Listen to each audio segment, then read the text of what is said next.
दोस्तों, उड़ने की आशा के आज के एपिसोड की स्टार्टिंग में हम देखते हैं कि साइली रोशनी से अपनी गलती के लिए माफी मांगती है। तो इस पर रेणुका वहीं खड़ी कहती है, ये अच्छा है, पहले खुद तमाशा करो और फिर सॉरी बोलो। यही फर्क होता है पढ़े लिखे और गवार लोगों में। अनपढ़ गवार हर जगह अपनी नाक घुसाते रहते हैं। कहकर रेणुका चली जाती है और इधर बाहर आने के बाद रेणुका के पीछे पीछे तेजस आकर उससे कहता है, आई, तूने तो कहा था ना कि तू रोशनी से सवाल पूछेगी अंदर जाकर, पर तूने तो कुछ पूछा नहीं, चुपचाप बैठी रही। तो रेणुका बोलती है, तेरी हरकतें ही ऐसी है तो क्या ही बोलती मैं। देख तेजस, तू उस उल्टी सीधी लड़की के साथ रहा ना, इसलिए रोशनी इतने सवाल पूछ रही है तुझसे। और देख, उस फूल वाली और सचिन के सामने मुझे और ज्यादा बात नहीं करनी थी, वरना तेरा ही मजाक उड़ाते वो दोनों और मुझे भी नीचा दिखाते। फिर रेणुका आगे बोलती है, तेजस, तूने पहले ही रोशनी को अपने अतीत के बारे में बता दिया था ना, तो फिर आज वो ये सब क्यों पूछ रही है। फिर रेणुका अचानक से बोलती है, अच्छा, अब जाकर मेरे दिमाग में ये बात आ रही है। रोशनी से तेरी जान पहचान हुई थी कि तुरंत तुम दोनों की शादी हो गई, और शादी से पहले वो क्या करती थी, उसकी लाइफ कैसी थी, इसके बारे में तो हमने कभी पूछा ही नहीं, हमें पता ही नहीं है। तभी तेजस बोलता है, पर आई, तू सडनली ऐसा सब कुछ क्यों सोच रही है, क्या चल रहा है तेरे दिमाग में। तो रेणुका बोलती है, हम रोशनी के बारे में सब कुछ जानते हैं क्या। तूने तो तेरा सारा कच्चा चिट्ठा उसके सामने रख दिया, पर उसका क्या, उसे भी तो सब कुछ तुझे बताना चाहिए ना। फिर रेणुका बोलती है, ठीक है, तू जाकर रोशनी से बात कर और सो जा, देखते हैं क्या करना है बाद में। कहकर रेणुका अपने कमरे में सोने चली जाती है। अगले सीन में हम देखते हैं हॉल पर साइली और सचिन सोने के लिए जा रहे होते हैं। तभी सचिन साइली को कहता है, साइली, तू जो ये सॉरी वीरी लेकर घूम रही थी ना, नहीं बोलती तो भी चलता। उसको तू सॉरी बोली लेकिन वो सॉरी का मान तक नहीं रखी, तो क्या फायदा। तो साइली बोलती है, सचिन, अब गलती मेरी थी तो सॉरी बोलना तो बनता है ना। और वैसे भी अगर हम सॉरी बोलते हैं तो हम सामने वाले से ये उम्मीद नहीं रख सकते कि वो हमें माफी कर दे। और तुमने ही तो कहा था ना कि तेजस और रोशनी ऐसे ही हैं, उन पर ज्यादा ध्यान मत दो, इसलिए मैंने ज्यादा सोचा नहीं। और देखो ना, मैंने सॉरी बोला तो मुझे अभी अच्छा भी लग रहा है। तो सचिन बोलता है, ठीक है, तेरे को अच्छा लगा तो तूने सॉरी बोला, तो बात खत्म, बस अभी बहुत नींद आ रहा है मुझे, तो अपन सोते हैं। फिर सचिन साइली दोनों मिलकर सो जाते हैं। उसके बाद अगली सुबह हम देखते हैं कि पूरे घर में बारिश का पानी घुस गया होता है। तो साइली हॉल के फर्श को साफ कर रही होती है वाइपर से। तभी सचिन उठकर देखता है तो साइली को बोलता है, अरे साइली, क्या तू सुबह सुबह स्वच्छ भारत अभियान शुरू कर डाली है। अच्छा खासा नींद में था मैं, पानी उड़ गया मेरे मुंह पे, प्लीज सोने देना मुझे। तो साइली इधर से बोलती है, सचिन उठो और देखो कि घर में पानी भर गया है। तो सचिन अचानक से उठ जाता है और बोलता है, अरे इतना पानी कहां से आया। तो साइली बोलती है, मौसम विभाग से कल चेतावनी आई थी कि आज बहुत बारिश होने वाली है, तो पूरी रात जोरदार बारिश हुई थी, अब जाकर धूप निकली है। उसके बाद सचिन भी साइली के साथ मिलकर साफ सफाई करने लग जाता है। इधर दूसरी तरफ रेणुका अपने कमरे से बाहर आती है तो हर जगह पानी देखकर बोलती है, ये पानी पानी क्यों है यहाँ पर, और तू सुबह सुबह ये फर्श क्यों धो रही है साइली। तो साइली बोलती है, काकू, बारिश का पानी घर पर आ गया था ना, तो उसी की सफाई कर रही हूं मैं। तभी सचिन इधर से मजाक उड़ाते हुए रेणुका को भी वाइपर देता है और बोलता है, चल तू भी लग जा काम पर। तो रेणुका बोलती है, मैं क्यों करूं ये। तो सचिन बोलता है, काय को नहीं करेगी, अरे ये तेरे बाबा का दिया हुआ घर है ना, और तेरे बाबा के दिए हुए घर में पूरा पानी भर चुका है, खराब हो गया तो वाट लग जाएगी, तो साफ करना मांगता है ना, तो लग जा काम पर। तभी उसी वक्त परेश भी आ जाता है। तो रेणुका बोलती है, परेश देखो ये क्या हो गया है और ये कैसे बोल रहा है मुझे। तो परेश भी बोलता है, हाँ हाँ देख रहा हूं, जल्दी जल्दी साफ कर, कहीं तेरा घर डूब ना जाए। तो रेणुका बोलती है, मेरा घर, क्या ये तुम्हारा घर नहीं है, करो तुम भी साफ। तो परेश बोलता है, करता हूं, पर तुम्हारे वाले वाइपर से नहीं, दूसरी वाली लेकर मैं खुद से करूंगा। कहकर परेश भी साफ सफाई में लग जाता है। तभी उसी वक्त तेजस और रोशनी भी आते हैं और ये नजारा देखकर तेजस चिल्लाते और बोलता है, ये क्या हो गया है। तो सचिन बोलता है, ये ना स्विमिंग पूल है, एक काम कर, इधर डाइव मार, देख मस्त पानी है। साफ सफाई करेगा नहीं, बकबक करने आ जाता है खड़े होके, पानी हो रहा है इधर, पूछता है क्या है। उसके बाद तेजस फिसल कर गिर जाता है तो रोशनी उसे जाकर संभालती है। तभी उसी वक्त रिया और आकाश भी आ जाते हैं और रिया ये सब देखकर बोलती है, अरे वाह, आज हम घर वॉश कर रहे हैं क्या, कुछ स्पेशल है, किसी ने मुझे बताया नहीं। तो साइली बोलती है, नहीं रिया, वो घर में बारिश वाला पानी आ गया है ना, तो उसी की सफाई हो रही है। तो रिया फिर बोलती है, wow, this is too cool, मैं एक काम करती हूँ, इसके पिक्चर्स लूंगी और वीडियोस भी लूंगी और फिर अपने सोशल मीडिया पे अपलोड करूंगी। कहकर रिया पिक्चर्स और वीडियोस लेने लग जाती है। और तभी इधर रेणुका ये सब देखकर बोलती है, ये रिया भी ना एक नंबर का नमूना है, अमीर लोग थोड़े बेवकूफ भी होते हैं क्या, क्या कर रही है ये तो ऐसे एंजॉय कर रही है जैसे कोई वंडरलैंड दिख गया हो इसे। उसके बाद इधर परेश रिया को बोलता है, रिया बेटा, बचपन में ना ये सचिन, आकाश और तेजस ऐसे ही बारिश के पानी में मुझसे ना कागज की नाव बनाने के लिए कहते थे और उसी से रेस भी खेला करते थे। बहुत शरारत करते थे। तो रिया ये सुनकर बोलती है, रियली अंकल? तो अंकल आप भी मेरे लिए पेपर का बोट बना सकते हो? कहकर रिया पेपर लाकर देती है परेश को। तो परेश इधर फर्श पर देखता है तो पानी सूख चुका होता है। तो वो बोलता है, बना देता है रिया, पर पानी है कहां पर? तो रिया फिर बोलती है, हाँ अंकल यू आर राइट, ठीक है, नेक्स्ट टाइम जब पानी भर जाएगा ना तब आप ये बना देना मेरे लिए। तो परेश बोलता है कि ठीक है। उसके बाद आगे हम देखते हैं रिया बोलती है सबसे, एक आइडिया है मेरे पास, हम एक दूसरा गेम खेलते हैं। कहकर रिया बाल्टी में जो पानी होता है वो सब पर थोड़ा थोड़ा करके फेंकती है हाथ से। तो सब लोग भी उसके साथ ज्वाइन हो जाते हैं और एक दूसरे पर पानी फेंकने लग जाते हैं। तभी इधर रोशनी अचानक से चिढ़ जाती है और बोलती है, ये क्या कर रहे हो, रुक जाओ, हम पानी साफ कर रहे हैं और तुम सब लोग पानी डाल रहे हो, बचपना खत्म नहीं हुआ क्या तुम लोगों का? तो सचिन इधर से बोलता है, ए तेरे खजूर को पूछ, वही मुझ पर पहले पानी फेंका। तभी परेश इधर से बोलता है, रोशनी सही कह रही है, पानी भर गया घर में, उसे साफ करने की वजह तुम लोग उल्टा पानी फेंक रहे हो, चलो पानी साफ करो। तभी रेणुका इधर से रिया की इन हरकतों को देखकर बोलती है, हे भगवान क्या करूं इस लड़की का मैं।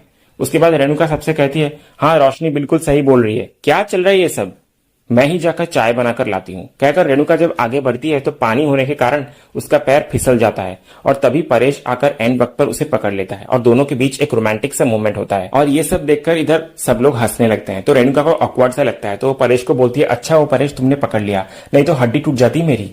और तुम लोग क्या खिकी खिकी कर रहे हो, बस हो गया, मैं चाय बनाकर लाती हूँ। कहकर रेणुका किचन में चली जाती है।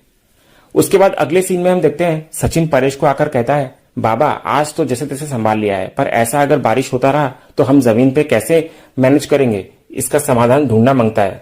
तो परेश बोलता है, हाँ इस समस्या का हल तो निकालना ही पड़ेगा, और अभी तो बारिश का मौसम है तो ये बार बार होता रहेगा और प्रॉब्लम बढ़ती ही जाएगी। फिर परेश रेणुका की ओर देखते हुए कहता है, क्या करें? तो रेणुका कहती है, मेरी तरफ देखकर क्यों बोल रहे हो परेश, मैं क्या कर सकती हूँ इसमें, अब बारिश रोकना मेरे हाथ में थोड़ी ना है। तो परेश फिर बोलता है, नहीं क्या है ना, तू बार बार बोलती है ना कि ये घर मेरे बाबा ने दिया है करके, तो मुझे लगा शायद इस प्रॉब्लम का सोल्यूशन भी तेरे बाबा ने तुझे दिया होगा, इसलिए पूछा। तभी तेजस इधर से बोलता है, पर बाबा हम कर भी क्या सकते हैं, बारिश तो हर साल आती है ना, और वैसे भी अभी 2-3 महीने में खत्म भी हो जाएगी तो प्रॉब्लम अपने आप सॉल्व हो जाएगी, सिंपल। तो सचिन इधर से बोलता है, हाँ हाँ बोलना कितना आसान है, एक बार देखना सोकर जमीन पर, जब बारिश होएगी तो गीला होएगा, तब देखता है मैं तू कैसे सोता है, तब मालूम पड़ेगा।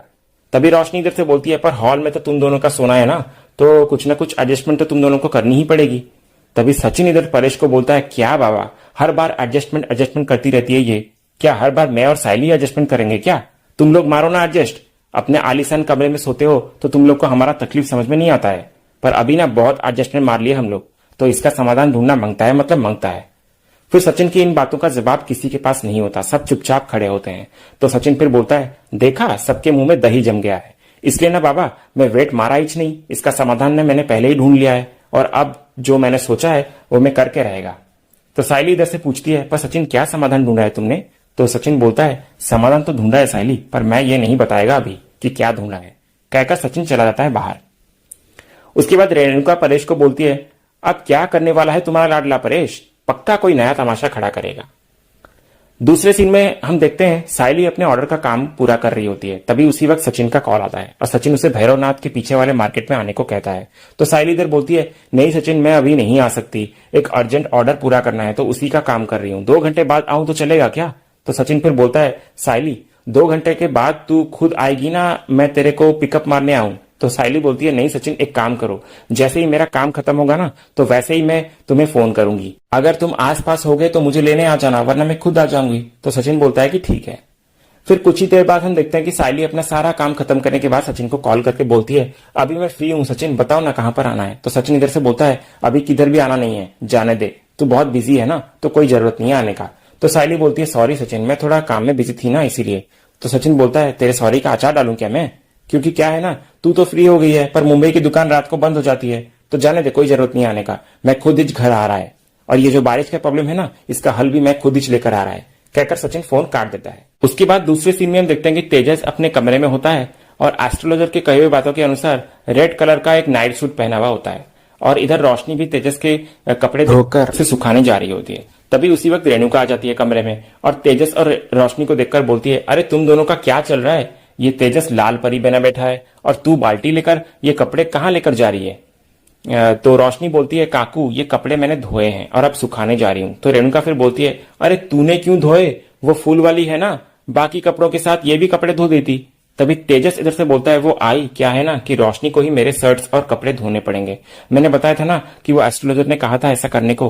तो रेणुका फिर बोलती है तू तो उस ज्योतिषी ने ये भी करने को कहा है तुझे। फिर रोशनी इधर से बोलती है देखिए ना काकू, पार्लर से थक कर आती हूँ और ऊपर से अलग से काम दे दिया है इसने, कितना भी समझा समझने का नाम ही नहीं लेता। कहकर रोशनी चिढ़ते हुए चली जाती है। और इधर रेणुका तेजस को बोलती है मैं कह रही हूँ तेजस कि इन सब में मत फंस तू। तो तेजस बोलता है आई ये सब नहीं करूंगा तो पक्का फंस जाऊंगा। तू भूल गई उस लेटर में क्या लिखा था कि मेरा कोई करीबी होगा जिसकी वजह से मैं प्रॉब्लम में फंसूंगा, इसलिए करना पड़ रहा है आई। तो रेणुका फिर बोलती है तू किसी प्रॉब्लम में नहीं फंसेगा तेजस, बल्कि तेरी वजह से लोग प्रॉब्लम में फंसते हैं। तो तेजस बोलता है अरे आई तू क्यों टेंशन ले रही है, मैं हूं ना, मैं सब संभाल लूंगा। अगले सीन में हम देखते हैं कि सचिन एक बेड के पार्ट्स को लेकर आता है। तो सब लोग ये देखकर हैरान रह जाते हैं और रेणुका इधर ये सब देखकर परेश को बोलती है परेश ये सब क्या है, तुम्हारे लाडले ने लकड़ियों का बिजनेस शुरू किया है क्या। तभी परेश भी सचिन से पूछता है सचिन ये क्या है, ये तो कुछ बेड जैसा लग रहा है। तो सचिन बोलता है सही सोचा बाबा, बेड का एक मस्त पाई की हिस्सा है ये। तभी इधर साइली सचिन को बोलती है सचिन तुम सच में हमारे लिए बेड लेकर आए हो। तो सचिन बोलता है अरे साइली तेरे को कितना फोन किया था मैं, तू बोली कि मैं बिजी हूँ, मेरे को बहुत काम है, मैं इधर हूँ मैं उधर हूँ, तेरी दुकान ही बंद नहीं हो रही थी, तो इससे पहले ये दुकान बंद हो जाए मैं खुद जाकर ये बेड ले आया, मस्त है ना। तो साइली बोलती है हाँ बहुत अच्छा है। उसके बाद रेणुका इधर बोलती है पर यहाँ पर बेड लेकर क्यों आया है ये, और हमारे सारे कमरे में पहले से ही बेड लगे हुए हैं तो ये और एक और क्यों। तो सचिन बोलता है क्योंकि ये बेड मेरे कमरे में लगने वाला है, एक बार मेरा कमरा बन जाएगा ना तो मस्त पैकी मेरे कमरे में लगाएगा ये मैं। तभी तेजस इधर से बोलता है वाह अभी कमरा बना नहीं और बेड पहले से ले आया। तो सचिन बोलता है एक हजूर तू ना आम का पेड़ बढ़ता हुआ देख, ना तेरे को आम खाने को मिलने वाला है और गुठलियों का तो तू गिनीच नहीं पाएगा। तभी रोशनी इधर से बोलती है लेकिन जब तक तुम अपना रूम नहीं बना लेते तो इसे कहाँ रखोगे। तो सचिन इशारा करके बोलता है देख वहां कॉर्नर में, इधर ही हॉल में रखने वाला है मैं। तो रोशनी ये सुनकर बोलती है अरे इसे अगर यहां रखोगे तो लोग आना जाना कैसे करेंगे, सारी स्पेस तो इसी में चली जाएगी। तो साइली इधर बोलती है रोशनी जहां हम खड़े हैं वहां आने जाने के लिए बहुत जगह है, और सचिन वहां कॉर्नर में बेड लगाने की बात कर रहा है और पहले भी तो वहीं पर था ना, तो इसमें क्या दिक्कत है। तो रोशनी बोलती है हाँ तो इसीलिए कह रही हूं ना साइली कि यहाँ पर कितनी कम जगह बचेगी। तभी सचिन इधर रोशनी को बोलता है ए खजूरी तेरे को जगह का क्या करना है, अपने खजूर के साथ मिलकर फुटबॉल खेलेगी क्या। तभी रेणुका इधर परेश को बोलती है परेश तुम चुप क्यों खड़े हो, कुछ बोलते क्यों नहीं सचिन को, जब भी उसका कमरा बनेगा ये वहां वो रख दे पर अभी यहाँ नहीं रखना है। तभी सचिन परेश को बोलता है बाबा तेरी बाइको को बोलना मेरे को ना बताया कि मेरे को क्या करने का है और क्या नहीं करने का है। उसके बाद परेश सबसे कहता है देखो तुम सबने देखा ना कि घर में कैसे पानी आया था और परेशानी सचिन साइली को ही हुई थी ना, तो अब उस प्रॉब्लम का हल सचिन लेकर आया है, तो इसमें क्या परेशानी है तुम सबको। जब इसका कमरा बन जाएगा तो सचिन ये बेड यहाँ से हटाएगा, लेकिन तब तक ये बेड यहीं पर रहेगा, समझे सब लोग। तभी तेजस रेणुका को बोलता है आई मुझे नहीं लगता कि कभी ये कमरा बना पाएगा, बल्कि मुझे पता है क्या लगता है, ये पेपर में ना कमरा की ड्राइंग बनाएगा और छत पर जाकर चिपका देगा और इसको लगेगा कि कमरा बन गया है। कहकर तेजस और रेणुका मजाक उड़ाते हुए जोर से हंसने लगते हैं। तभी सचिन भी इधर तेजस को बोलता है हाँ हाँ मस्त है, और मेरे को भी ये लगता है कि तू 30 लाख वापस नहीं कर सकता है बाबा, ये भी 30 लाख तेरे को पेपर में लिखकर ही देने वाला है और माथे पे चिपका के घूमेगा कि मैंने बाबा को 30 लाख दे दिया है करके, इसकी औकात कुछ नहीं है। तभी उसी वक्त रोशनी तेजस को कुछ इशारा करती है बोलने को। तो तेजस पे बोलता है अरे कौन से 30 लाख, अरे मुझे ना गहने के बचे हुए सिर्फ 3 लाख देने हैं तुझे और 27 में से सिर्फ 18 लाख, समझा। तो सचिन ये बोलता है क्या रे खजूर 27 लाख पूरा नगला ना तूने, तो 27 लाख वापस देगा ना, ये 18 लाख किधर से आया। तो तेजस बोलता है अरे गवार मैं समझाता हूँ रुक, पैसे किसके थे, बाबा के ना, और वो पैसे किसमें डिवाइड करने थे बाबा को, हम तीनों भाइयों में ना, तो सबका बराबर हिस्सा हुआ ना, तो मैंने अपना 9 लाख हटा दिया तो बचा 18 लाख। तभी सचिन परेश को बोलता है अरे बाबा कैसा बेटा पैदा किया है तूने, क्या चालाक लोमड़ी है ये, अभी से हिस्सा करके बैठा है, जबान तो देख इसकी। तभी रोशनी इधर से बोलती है तो इसमें तेजस ने गलत क्या कहा, इसने अपने हिस्से का पैसा रख लिया और अब बस तुम्हारे और आकाश के हिस्से का पैसे देगा, तो इसमें गलत क्या है। तो सचिन इधर बोलता है अब तक मैं यही सोच रहा था कि ये खजूर का दिमाग कैसे चला है, लेकिन अब समझ आ रहा है कि इस गणित के पीछे की मास्टरनी कौन है, ये गणित का क्लास सीधा दुबई से आ रहा है, देख ले बाबा ये भी सानी लोमड़ी निकली। उसके बाद सचिन तेजस को बोलता है अरे ये खजूर हम तीनों का तो तूने 9 लाख का हिसाब कर दिया, पर बाबा का पेंशन का पैसा का क्या, उसका हिस्सा किधर है, हम लोग सब पैसा गटक जाएंगे तो बाबा के हाथों में क्या अंडा आएगा क्या। तभी परेश सबको चुप कराते हुए बोलता है अरे बस करो सब, अभी मैं जिंदा हूं, बंटवारा करने लग गए। फिर सब लोग चुप हो जाते हैं। उसके बाद सीरियल में आगे हम देखते हैं कि सचिन साइली का बेड पूरी तरह से रेडी हो चुका होता है। फिर कुछ देर बाद जब रिया और आकाश आते हैं घर पर तो रिया की नजर अचानक से सचिन साइली के सजाए हुए बेड पे पड़ती है। तो रिया वो बेड को देखकर काफी खुश हो जाती है और बोलती है, वाह आकाश, न्यू बेड। आकाश, ये तो मुझे ना वो बर्मा वुड जैसा लग रहा है, काफी स्ट्रांग और एक्सपेंसिव सा लग रहा है मुझे। फिर रिया अचानक से बेड पर चढ़ जाती है और कूदने लग जाती है। तो आकाश बोलता है, रिया आराम से, क्या कर रही हो, बेड टूट जाएगा, ये हमारा बेड नहीं है। तो रिया बोलती है, रिलैक्स आकाश, ये बेड काफी स्ट्रांग है, टूटेगा नहीं, कहकर वो दोबारा से कूदने लग जाती है। और तभी उसी वक्त सचिन साइली आ जाते हैं। तो रिया बेड से उतरकर जाकर साइली को बोलती है, वाह वहिनी, आप लोगों ने न्यू बेड लिया क्या?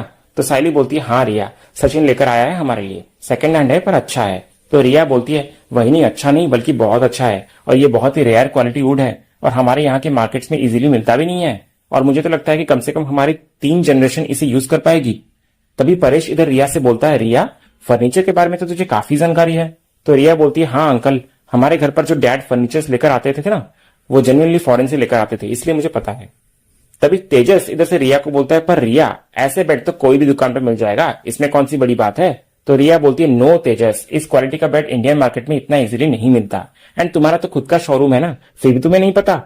तो रोशनी इधर से बोलती है, रिया तेजस का इलेक्ट्रॉनिक अप्लायंस का शोरूम है, लकड़ी का शॉप नहीं है कोई। तभी सचिन बोलता है इधर से, हाँ तो फिर तेरा खजूर इतना मुंह काहे को खोल रहा है, मुंह बंद रखने को बोलना इसको।